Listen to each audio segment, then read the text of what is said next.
The ship that carried humanity's hopes was ugly. There was no other word for it. Ambassador Elena Vasquez stood at the observation window of the transport vessel and looked at the UES Perseverance as it floated beside them. Its hull was a patchwork of different metals. Some parts were gray, some were dark brown, and some had a strange green color from the copper alloys used in its construction. The engines looked like they had been bolted on as an afterthought. The whole thing was barely 200 m long. Elena took a deep breath. This was it. This was what humanity had to offer. She's not much to look at, said Marcus Cole, stepping up beside her. He was the chief engineer who had spent 4 years building this vessel. His hair was gray at the temples, and his eyes had dark circles under them from too many sleepless nights. But she's got it where it counts. The Corvathans won't care about what's inside, Elena said. They'll see the outside and laugh. Let them laugh.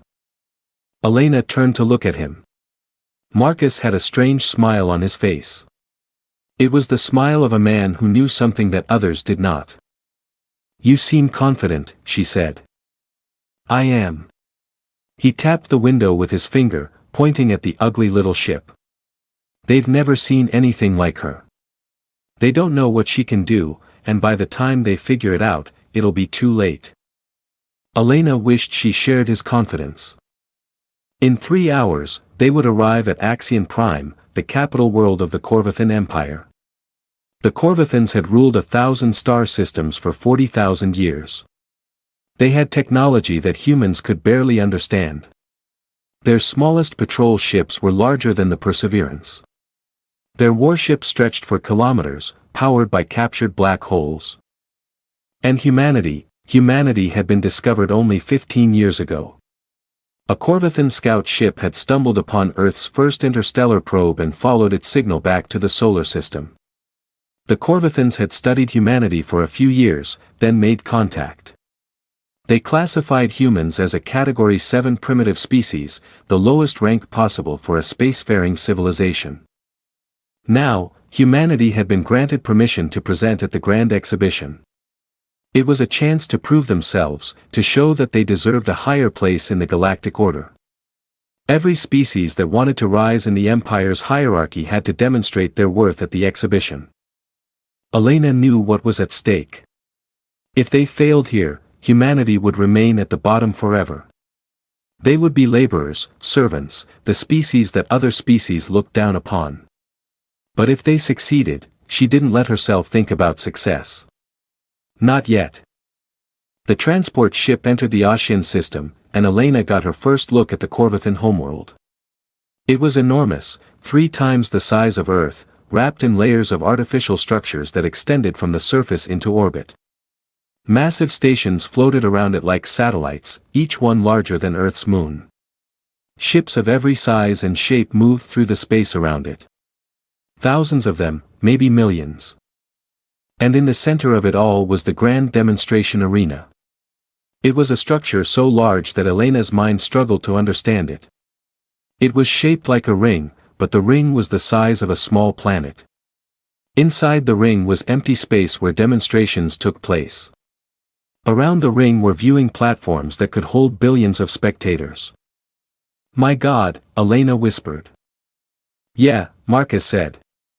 They like to show off. Their transport was guided to a docking port on one of the smaller platforms. A group of Corvathan officials was waiting for them when they disembarked. The Corvathans were tall, over 3 m, with long, thin bodies covered in silver scales.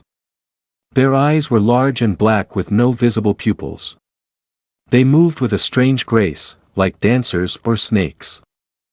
The leader of the group stepped forward and looked down at Elena with an expression she could not read. Ambassador Vasquez, the Corvathan said. Its voice was deep and resonant, translated through a device on its chest. I am Coordinator Thes6. I will oversee your presentation. Thank you, Coordinator, Elena said, keeping her voice steady. We are honored to be here. Thes6's head tilted slightly. You should be. It is rare for a Category 7 species to be granted this opportunity. The High Council debated for many cycles before allowing it. Some argued that it was a waste of time. We hope to change their minds. That remains to be seen. Thesix turned and gestured for them to follow. Your vessel has been brought to the preparation bay. You have 6 hours before your presentation. The High Council will be watching, along with representatives from across the Empire. They walked through corridors that seemed to go on forever. The walls were made of some kind of dark metal that absorbed light. Corvathans and other species moved past them, all of them glancing at the humans with expressions ranging from curiosity to contempt. Elena noticed the other species watching them. She saw creatures with multiple limbs, creatures covered in fur, creatures that floated instead of walking. All of them had one thing in common. They looked at the humans like they were insects. They reached the preparation bay and Elena saw the Perseverance sitting in the middle of the vast space. Around it were other vessels being prepared for the exhibition. Each one was sleek and beautiful, designed with obvious care. They had smooth hulls that gleamed under the lights. They had elegant weapon systems and powerful engines.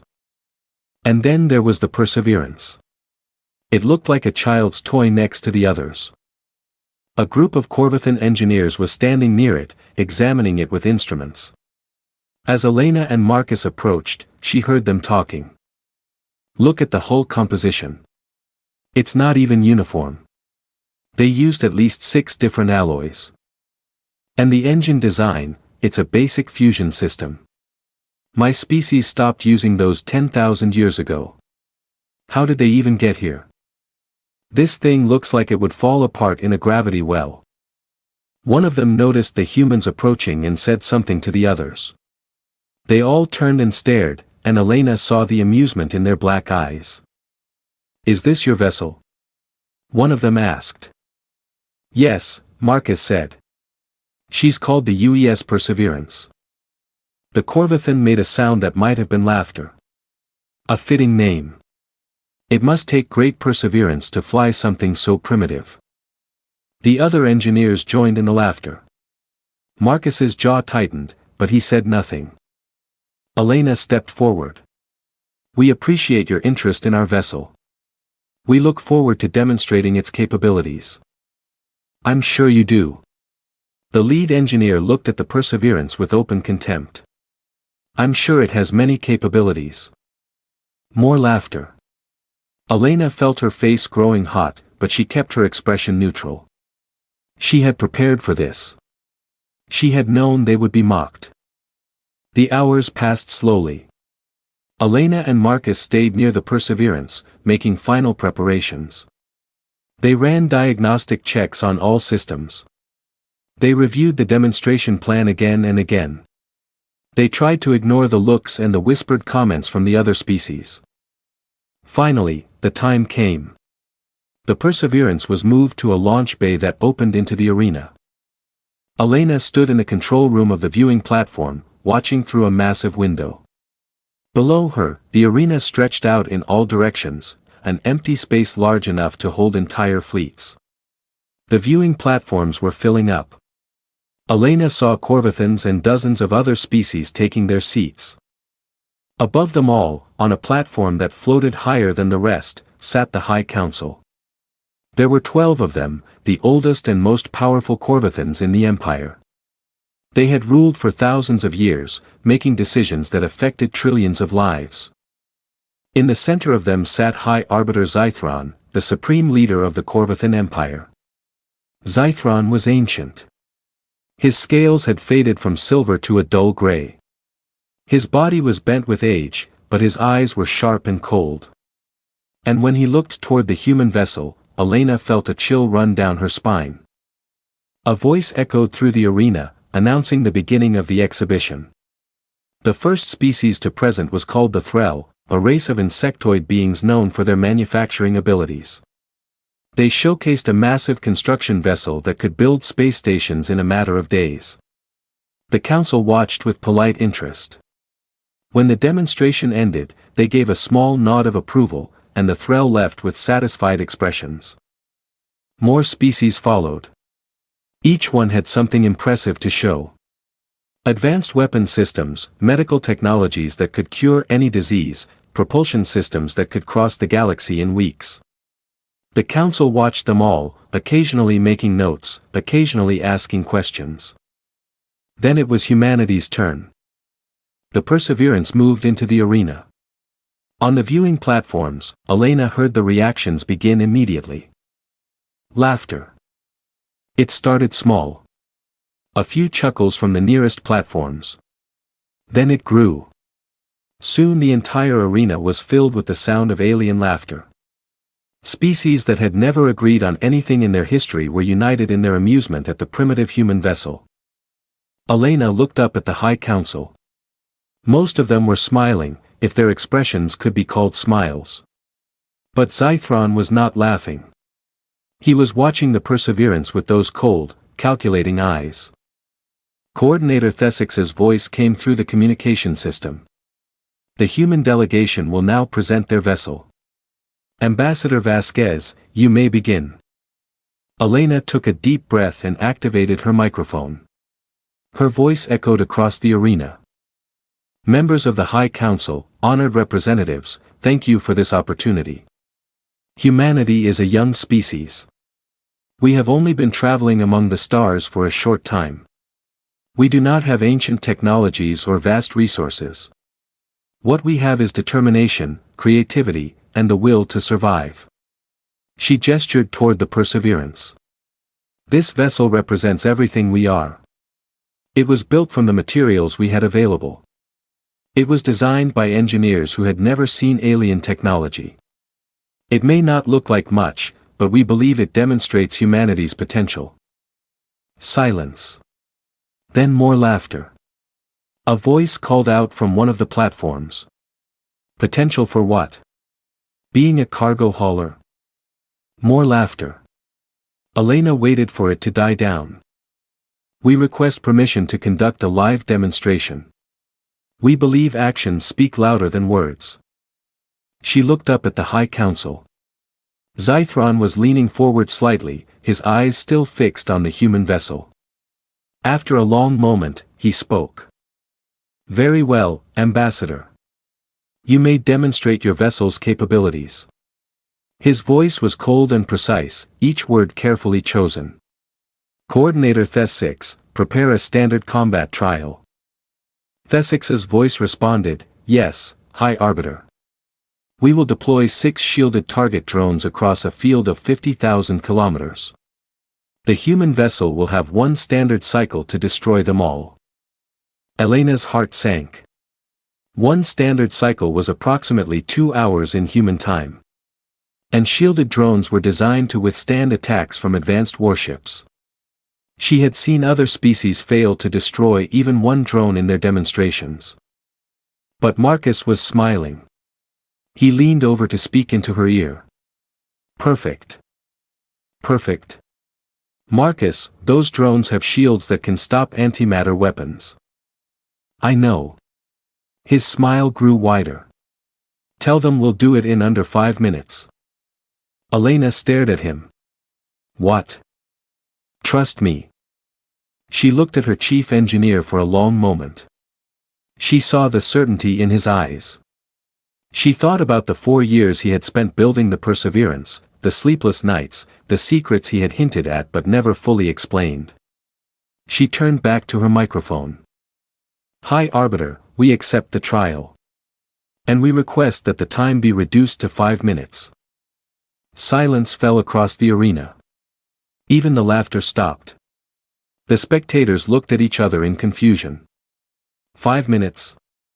It was impossible. It was insane. Up on the council platform, Zythron leaned back in his seat. For the first time, something like interest flickered in his eyes. You request 5 minutes, he said slowly. Yes, High Arbiter. And if you fail? Elena hesitated. Then we will accept whatever judgment the council sees fit. A long pause. Then Zythron made a gesture with one of his long fingers. Granted. Deploy the drones. The arena's systems hummed to life. 6 drones shot out from launch ports around the ring, speeding away in different directions until they were scattered across the vast proving ground. Their shields activated, glowing with a faint blue light. Coordinator Thessix's voice echoed once more. The trial will begin in 30 seconds. Human vessel, prepare for combat. Elena watched the Perseverance drift into position in the center of the arena. It looked so small, so fragile. Marcus, she said quietly. What did you build? He didn't answer. He was watching the ship with an expression she had never seen before. Pride. Fierce, burning pride. Begin, Thessix announced. The Perseverance moved. It didn't move gracefully. It lurched forward, its engines flaring unevenly. More laughter came from the platforms. Then something changed. The ship's hull began to shift. Panels slid aside, revealing systems that had been hidden beneath the ugly exterior. Weapons ports opened. Sensor arrays extended. The whole vessel seemed to unfold like a flower blooming. And a voice echoed across the arena. Not Elena's voice, not Marcus' voice, but something else entirely. It was calm and mechanical, yet somehow alive. O.W.N. Online. Engaging tactical analysis. Targets acquired. Elena turned to Marcus. What is OWEN? Offensive Warfare Engagement Network, Marcus said. Our secret weapon. An artificial intelligence designed for one purpose, winning fights against superior enemies. An AI. Marcus, the Corvathans banned AI warfare systems thousands of years ago. They banned them because they were afraid of them. Marcus' eyes never left the Perseverance. They've never seen an AI like OWEN. None of them have. Because OWEN wasn't built from alien technology. OWEN was built from human experience. Thousands of years of humans fighting each other. Every war, every battle, every strategy ever devised by a human mind. Sun Tzu, Alexander, Napoleon, every military thinker who ever lived. Elena understood. You built an AI that thinks like a human. I built an AI that thinks like humanity. All of us. Our creativity, our adaptability, our refusal to give up even when the odds are impossible. Marcus' eyes were intense. The Corvathans don't understand what that means. They've never met a species like us. On the arena floor, the Perseverance fired. But it didn't fire ordinary weapons. Strange projectiles launched from its hull, tungsten rods that changed direction mid-flight, adjusting their trajectory as they went. At the same time, clouds of tiny drones erupted from the ship, spreading across the arena in coordinated swarms. The first target drone detected the incoming weapons and activated its defensive systems. Its shields flared, ready to absorb the impact. The tungsten rods hit the shield and passed through. The drone exploded. Spectators gasped. The shields on those drones were supposed to be impenetrable. Nothing should have been able to pass through them. Shield harmonic inversion, Marcus said softly. OWEN analyzed the shield frequency in real time and adjusted the projectiles to phase through. It took about 3 seconds. 2 more drones exploded in quick succession. The swarm drones had reached them, and instead of attacking the shields directly, they had burrowed into the small gaps where the shield emitters connected. They were inside the shields now, detonating against the vulnerable hull. The 4th drone tried to run. Its engines flared as it attempted to escape into the asteroid field at the edge of the arena. The Perseverance pursued, but it didn't chase the drone directly. It predicted where the drone would go. OWEN calculated the drone's most likely escape route in milliseconds and sent a volley of weapons to intercept. Another explosion. Elena looked at the clock. 90 seconds had passed. The 5th and 6th drones were the furthest away, almost at the edge of the arena. They were trying to use the asteroids for cover, hiding behind massive rocks to block incoming fire. OWEN adapted. The Perseverance launched a different kind of weapon, missiles that split into dozens of smaller projectiles, each one seeking a different path through the asteroid field. Some went left, some went right, some went up and around. They came at the drones from every direction at once. The fifth drone's shields flickered and failed. It exploded. The sixth drone made one last attempt to survive. It overloaded its shield generator, creating a bubble of energy so powerful that it vaporized incoming projectiles before they could reach it. OWEN paused for exactly 1.4 seconds. Then the Perseverance launched something new. A single, larger projectile that didn't aim for the drone itself. It aimed for the space beside the drone. The projectile detonated, but instead of an explosion, it released a pulse of energy that disrupted the electromagnetic field around the drone. The overloaded shield generator couldn't compensate. The feedback surge destroyed it from the inside. The sixth drone exploded. Elena looked at the clock. 18 seconds. Silence filled the arena. The laughter was gone. The amusement was gone. A million spectators stared at the ugly little human ship floating in the middle of the arena, surrounded by the debris of 6 supposedly indestructible drones. Elena looked up at the High Council. The members were frozen, their black eyes wide. Some of them were turning to speak to each other in urgent, hushed tones. But Zythron was not speaking. The High Arbiter was staring at the Perseverance with an expression that Elena recognized. It was not amusement. It was not contempt. It was fear. Marcus stepped up beside her. They're not laughing anymore. No, Elena agreed. They're not. She waited for the council to respond. She expected praise, or at least acknowledgement. She expected them to recognize what humanity had accomplished. Instead, Zythron rose from his seat. His voice was cold and hard when he spoke. The demonstration is concluded. The human delegation will return to their vessel and leave Corvathan space immediately. Their performance was noted. Elena's heart sank. High Arbiter, we request consideration for advancement in. Denied. Zythron turned away. This exhibition is over. Coordinators, escort the humans from the arena. The viewing platforms began to empty. The spectators filed out in silence, still stunned by what they had witnessed. None of them looked at the humans. None of them spoke. Elena felt Marcus' hand on her arm. We should go. But we proved ourselves.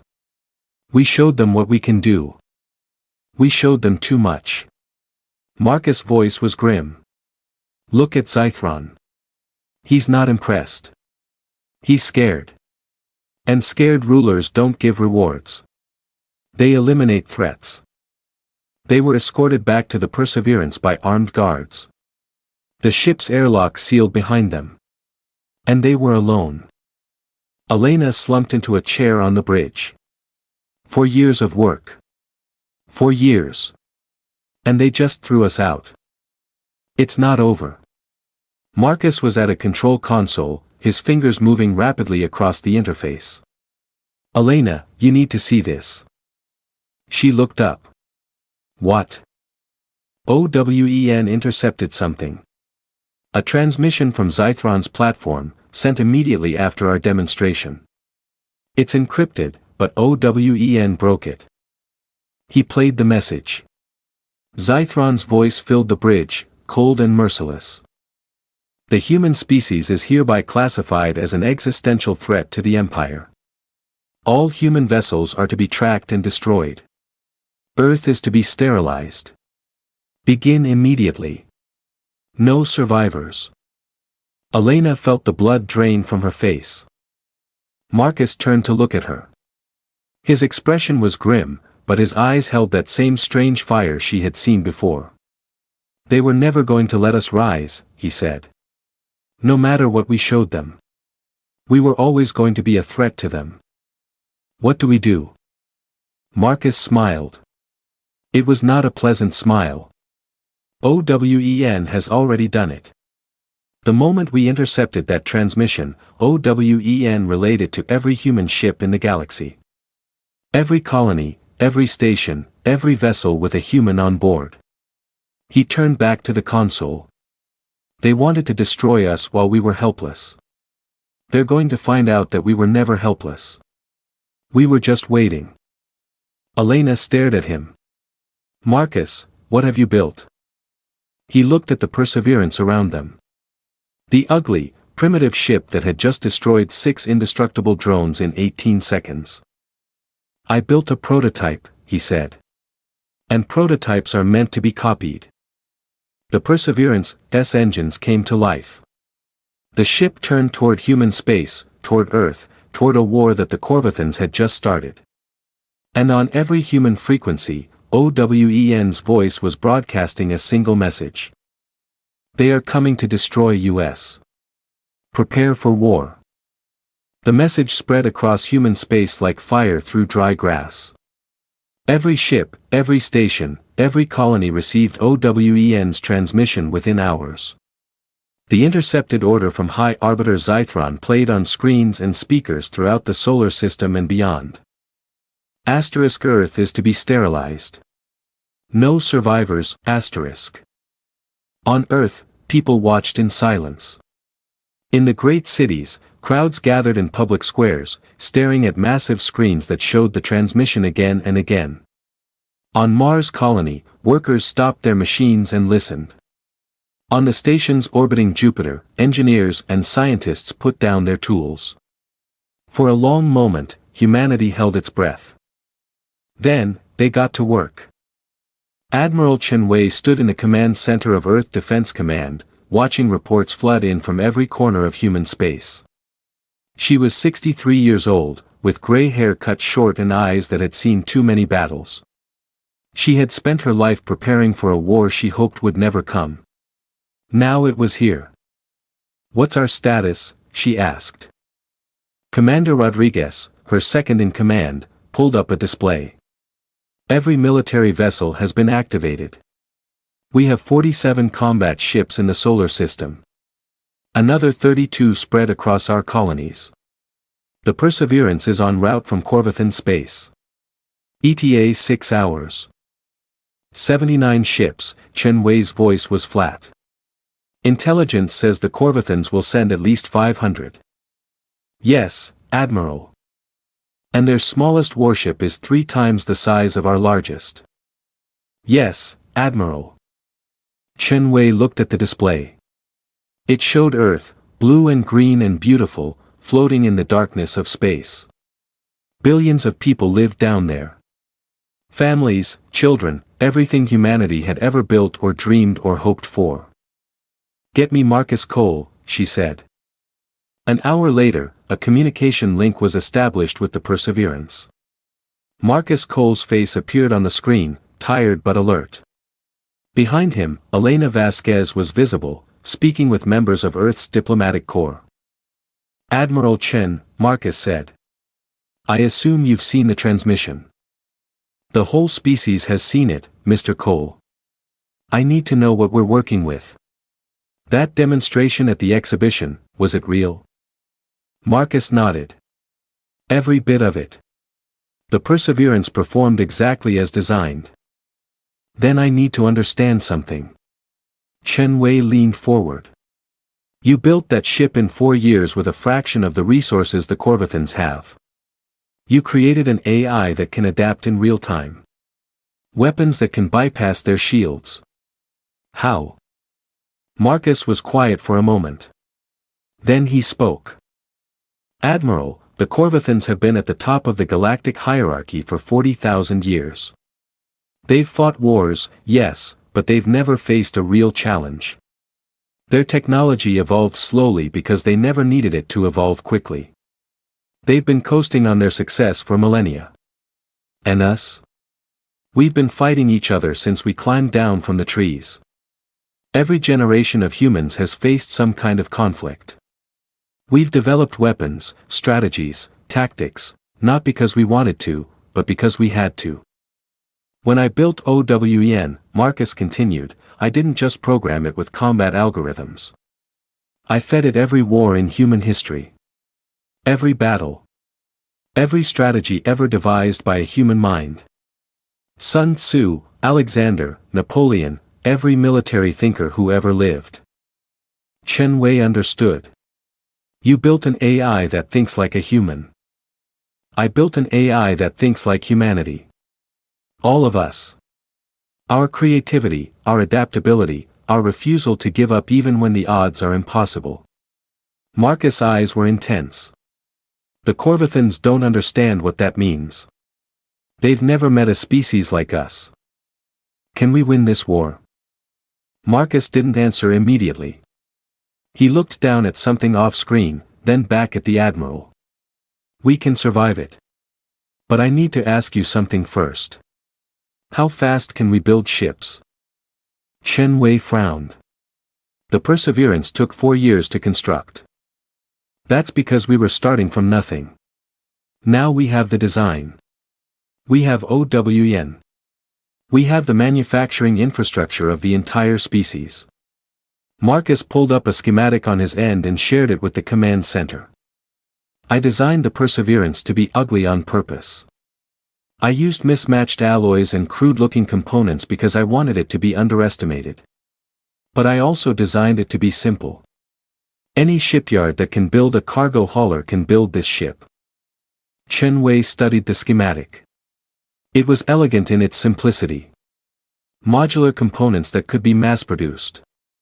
Systems that used common materials. A design philosophy that prioritized function over form. How long? She asked. With full mobilization, we can produce one ship every 72 hours. If we convert civilian manufacturing as well, we can double that. And OWN. OWEN can be copied. Each ship gets its own instance, but they're all connected. They share information in real time. Every time one OWEN unit learns something, they all learn it. Chen Wei turned to Rodriguez. Begin full mobilization. Every shipyard, every factory, everything that can be converted. I want this species building warships around the clock. Rodriguez nodded and began issuing orders. Chen Wei looked back at Marcus. How long until the Corvathans arrive? Based on their standard fleet protocols, they'll assemble a proper invasion force before moving. That takes time, even for them. We have maybe 3 weeks. 3 weeks to save humanity. 3 weeks to show them what we're made of. The following days were unlike anything in human history. The species that had spent centuries fighting itself turned its full attention to a common enemy. Old rivalries were forgotten. Old borders became meaningless. For the first time, humanity truly became one. Shipyards that had been building cargo vessels switched to producing warships. Factories that made civilian goods began manufacturing weapons. Scientists who had been working on separate projects came together to improve the Perseverance design. On Mars, the mining colonies increased their output by 300%. The raw materials flowed to Earth orbit where construction stations worked day and night. Workers pulled double shifts, then triple shifts. When they collapsed from exhaustion, others took their places. Elena Vasquez became the voice of humanity. She broadcast messages to the species every day, updating them on the progress, keeping their spirits up. She told them about the threat they faced, but she also told them about their strength. She reminded them of every challenge humanity had ever overcome. They call us primitive, she said in one broadcast. They laugh at our technology. But technology is not what makes a species great. What makes a species great is the will to survive, the courage to fight, the ability to adapt and overcome. These are the qualities that brought us down from the trees, out of the caves, across the oceans, and into the stars. These are the qualities that will save us now. Meanwhile, OWEN was evolving. Each copy of the AI was learning, growing, becoming more sophisticated. They analyzed Corvathan technology from the data gathered during the exhibition. They studied Corvathan military tactics from historical records. They ran simulations, millions of simulations, preparing for every possible scenario. And they found weaknesses. The Corvathan shields were powerful, but they had a pattern. Every shield system operated on specific frequencies, and those frequencies could be predicted and countered. Their weapons were devastating, but they were designed to fight enemies who used conventional tactics. Their ships were massive, but their size made them slow to maneuver. OWEN shared this knowledge with human commanders. New strategies were developed. New weapons were designed. Marcus Cole oversaw the production of a weapon he called the harmonic inverter. It was based on the technology that had allowed the Perseverance to bypass the drone shields during the exhibition. But this version was larger, more powerful, and designed to work against warship-class shields. Will it work against a Corvathan battleship? Chen Wei asked when she saw the prototype. In theory, yes. Marcus ran a hand through his hair. In practice, we won't know until we try. Their ships have redundant shield systems. Even if we break through one layer, there might be others. Then we make sure we break through all of them. 2 weeks passed. Then 2.5. In the shipyards of Earth orbit, vessels were being completed at an incredible rate. They weren't beautiful ships. They looked like their parent, the Perseverance, ugly, patchwork, cobbled together from whatever materials were available. But they were functional. They were armed. And each one carried an OWEN unit that was ready to fight. By the end of the 3rd week, humanity had built 212 warships. Admiral Chen Wei stood on the bridge of her flagship, the UES Defiance. It was the largest ship in the human fleet, twice the size of the Perseverance, though still tiny compared to Corvathan vessels. Around her, the fleet was assembled in formation, spread across the space between Earth and Mars. Admiral, a sensor operator called out. We're detecting a spatial distortion at the edge of the system. Multiple signatures. Chen Wei looked at the tactical display. Points of light were appearing in the darkness of space. More and more of them with each passing second. How many? The operator's voice was tight with fear. 523 contacts, Admiral. Corvathan warship signatures confirmed. 523 ships. The smallest of them was larger than the Defiance. The largest were kilometers long, bristling with weapons that could crack planets. They had come to sterilize Earth. To wipe humanity from existence. Chen Wei opened a channel to the fleet. All ships, this is Admiral Chen. The enemy has arrived. They outnumber us. They outgun us. They think we are primitive, weak, and easy to destroy. Today, we prove them wrong.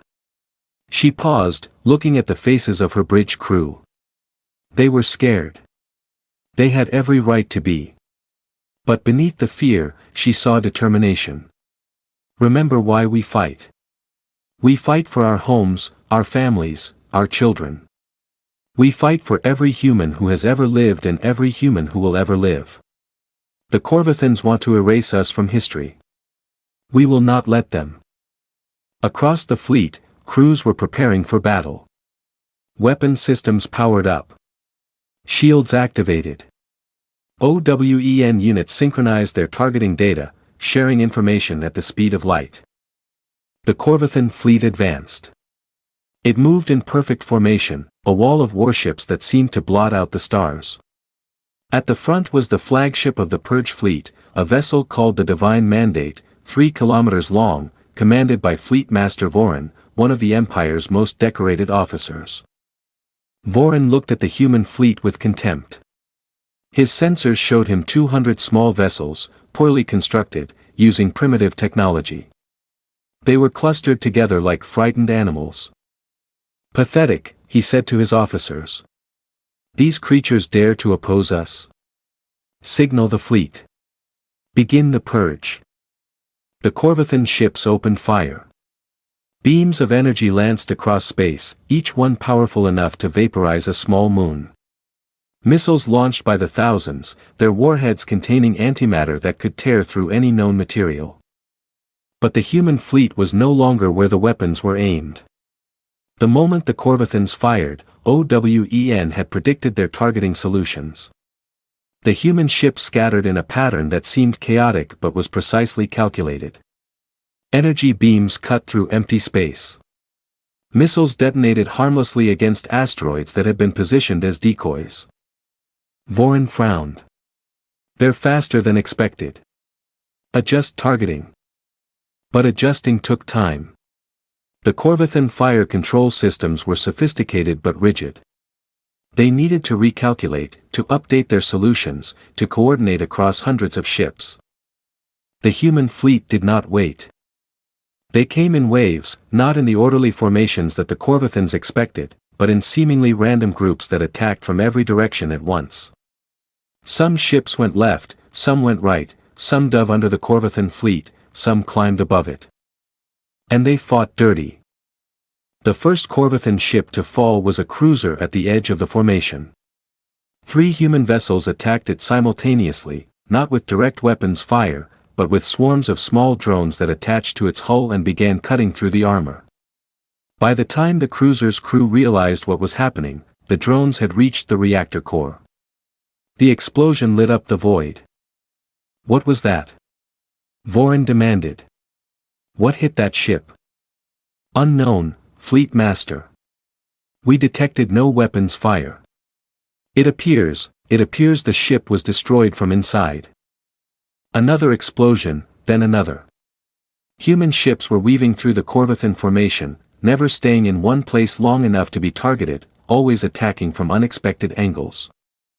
A Corvathan destroyer powered up its main weapon, a beam that could cut through a planetary crust. It aimed at a cluster of human ships. Before it could fire, a single projectile struck its weapon array. The projectile didn't explode.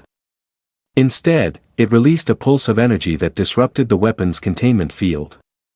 The destroyer's own weapon overloaded and detonated, destroying the ship from within. They're using our own weapons against us, one of Vorin's officers said, his voice filled with disbelief. Impossible. How could primitives understand our technology? But the humans understood. OWEN understood. Every system, every weapon, every weakness. OWEN had studied them all. The battle raged across the space between Earth and Mars. Ships died on both sides. Human vessels destroyed by overwhelming firepower. Corvathan ships torn apart by weapons they had never seen before. A human destroyer was caught in the crossfire of 3 Corvathan battleships. Its shields failed. Its hull began to break apart. The crew knew they were doomed. Instead of trying to escape, they turned their dying ship toward the nearest Corvathan vessel and accelerated to maximum speed. The collision tore through the battleship's forward section. Other human crews did the same. When their ships were damaged beyond repair, they used them as weapons. They rammed enemy vessels. They detonated their reactors in the middle of enemy formations. They ejected in escape pods and then manually guided missiles to their targets. Vorin watched in growing horror. He had never seen anything like this. The Corvathans fought for glory, for honor, for the Empire. These humans, they fought like there was nothing more important than taking their enemies with them. Fleet Master, an officer reported. We have lost 73 ships. The human fleet has lost 104. 73 ships. In all his years of service, Vorin had never lost more than a dozen in a single engagement. And the humans had lost more, yes, but they had started with less than half his numbers. They should have been destroyed in the first 5 minutes. Pull back the fleet, Vorin ordered. Regroup at the outer planets. Retreat, Fleet Master. Regroup. Vorin's voice was cold. Asterisk asterisk we underestimated them, asterisk asterisk that will not happen again. The Corvathan fleet began to withdraw. Human ships pursued, harrying them, destroying stragglers, refusing to let them disengage cleanly. But the battle was slowing. Both sides were exhausted, their formations scattered, their numbers reduced. When the fighting finally stopped, Admiral Chen Wei looked at the casualty reports. 108 human ships destroyed. 15,000 lives lost. It was the worst single-day loss in human history. But the Corvathans had lost more than 200 ships. 40% of their fleet was gone. And Earth was still there.